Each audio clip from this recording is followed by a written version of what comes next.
Hey everybody, how you doing out there? Welcome to a new week. And I want to pause for a minute and thank all of you for being patient with me, giving some grace as I worked my way through that dang cold. After coming back from New York, something on the plane got me, and every time I wanted to do a video or even get to my desk, I couldn't make it. So I'm back now. I feel good, and let's talk about what's happening because we're almost done here.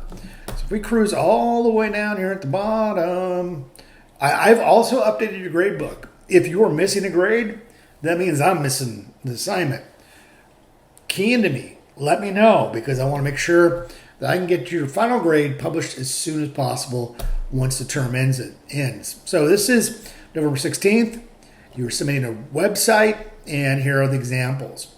Now going into November 23rd, end of week, you're going to have the experiential marketing plan.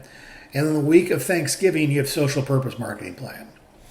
This one is one of my favorites because you're going to get into what I find to be most effective marketing, experience marketing.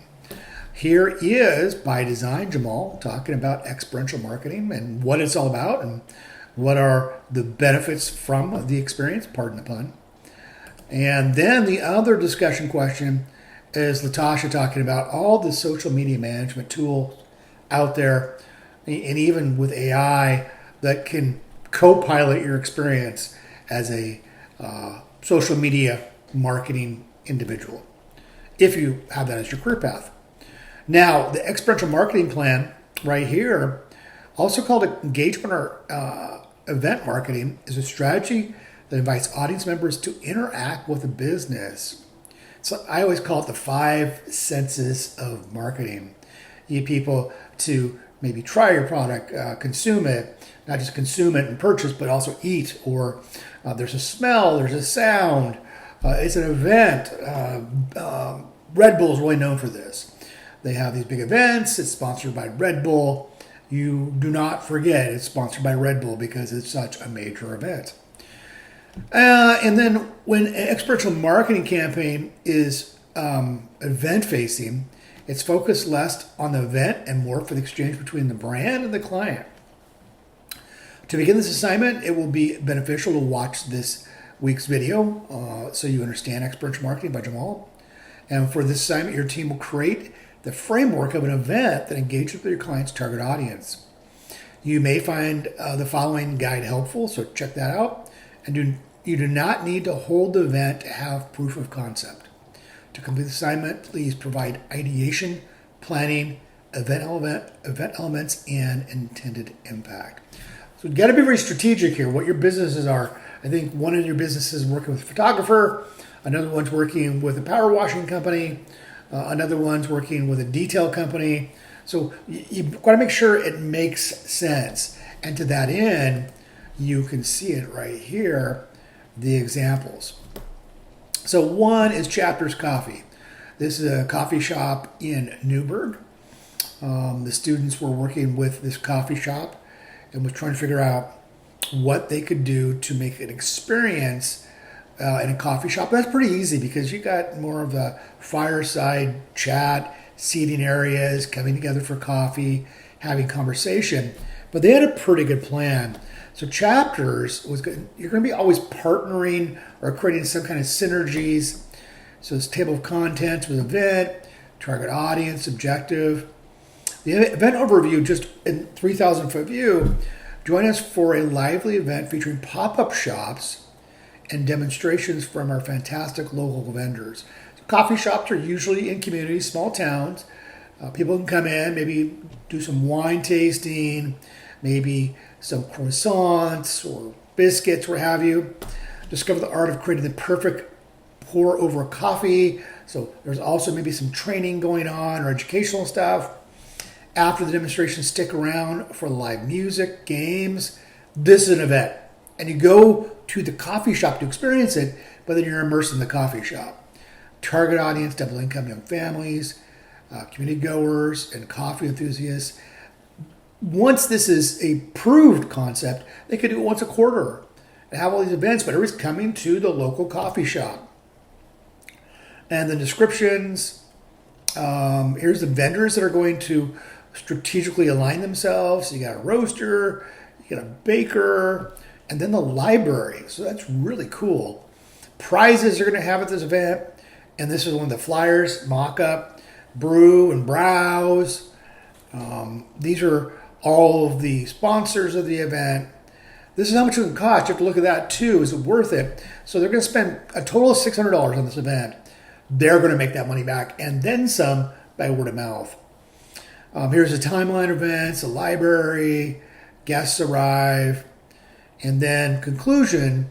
This is some of the things that are happening, contact details. That's an event. Experiential, immersing themselves into the coffee shop.